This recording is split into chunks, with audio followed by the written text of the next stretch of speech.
વડોદરાના ગોત્રી વિસ્તારમાં સ્થિત હનુમાનજી મંદિર કે જે જનકપુરી સોસાયટીમાં આવેલું છે, ત્યાં આજે ભારતીય જનતા પાર્ટી દ્વારા વડાપ્રધાન નરેન્દ્ર મોદીના લોકપ્રિય રેડિયો કાર્યક્રમ મન કી બાતના 135મા એપિસોડનું સામૂહિક શ્રવણ કરવાનો કાર્યક્રમ યોજાયો હતો। આ કાર્યક્રમમાં ભાજપ શહેર અધ્યક્ષ જયપ્રકાશ સોની, રાજ્ય કક્ષાના મંત્રી મનીષાબેન વકીલ, ગુજરાત વિધાનસભાના મુખ્ય દંડક બાલકૃષ્ણ શુક્લ, સાંસદ ડોક્ટર હેમાંગ જોશી, અકોટાના ધારાસભ્ય ચૈતન્ય દેસાઈ, શહેર મહિલા મોરચાના પ્રમુખ સ્નેહલબેન પટેલ સહિત પક્ષના અગ્રણીઓ, ચૂંટાયેલા પ્રતિનિધિઓ, કાર્યકરો અને મોટી સંખ્યામાં નગરજનોએ ઉપસ્થિત રહી કાર્યક્રમને સફળ બનાવ્યો હતો। ખાસ કરીને મહિલાઓ દ્વારા માટે આ આયોજિત કાર્યક્રમમાં બહોળી સંખ્યામાં મહિલાઓએ ઉત્સાહભેર ભાગ લીધો હતો।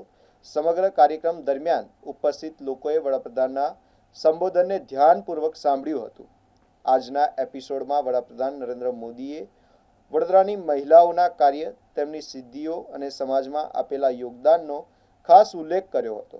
વડોદરાનું નામ રાષ્ટ્રીય સ્તરે ગુંજતા ઉપસ્થિતોમાં ગૌરવ અને આનંદની લાગણી જોવા મળી હતી। કાર્યક્રમ બાદ આગેવાનોએ જણાવ્યું હતું કે મન કી બાત માત્ર એક રેડિયો સંવાદ નહીં, પરંતુ દેશના વિકાસ, જનભાગીદારી અને પ્રેરણાદાયી પ્રયાસોને જન સામાન્ય સુધી પહોંચાડવાનું શક્તિશાળી માધ્યમ છે।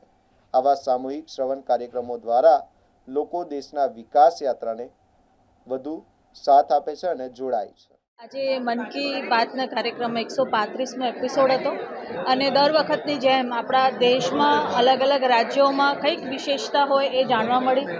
આપણા દેશના વડાપ્રધાન નરેન્દ્રભાઈ મોદીજી દ્વારા આ એપિસોડમાં ખાસ કરીને જે રૂટ્સ છે અને રૂટ્સથી બનતા બ્રિજ જે મેઘાલયમાં બતાવવામાં એ ખાસ બાબત એ હતી કે કંઈક નવું જાણવાનું મળ્યું। સાથે સાથે નાલંદા યુનિવર્સિટીમાં એક યુનિવર્સિટી આપણી બનવા જઈ રહી છે, પણ એ જ સ્થળ પર બની રહી છે જ્યાં પહેલાં નાલંદા યુનિવર્સિટી વર્ષો પહેલાં બની હતી, ત્યાં સ્થાપના થઈ હતી।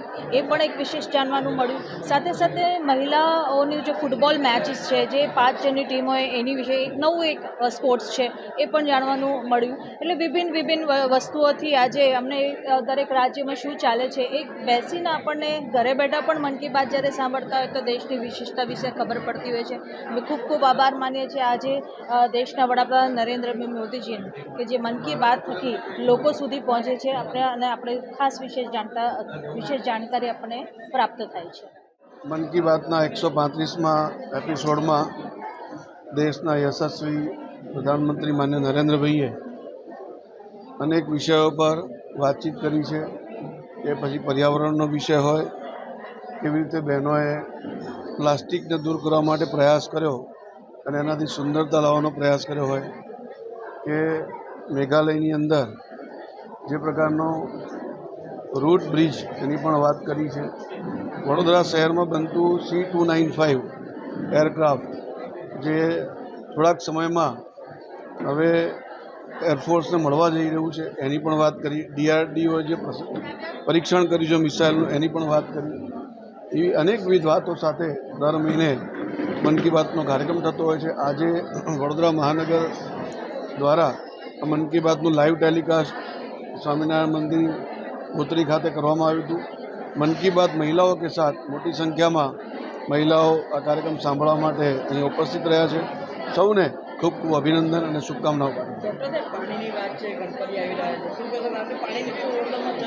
એમણે ઘણી બધી વાતો કરી છે। ગણપતિજી માટે પણ કહ્યું છે કે માટીની મૂર્તિ બનાવીએ, ઇકો ફ્રેન્ડલી આપણે મૂર્તિ બનાવીએ અને ગણપતિ ઉત્સવ ધામધૂમથી ઉજવીએ। પાણી, હવે વરસાદની સિઝન આવવાની તો પાણી, એનું બૂંદ પાણી આપણે બચાવીએ। જળ એ જ જીવન છે એ મંત્ર સાથે આપણે વર્ષાનું પાણી બચાવીને આપણા માટે ઉપયોગી થાય એવો પ્રયાસ કરીએ। આવી અનેક બધી વાતો એમણે કરી છે।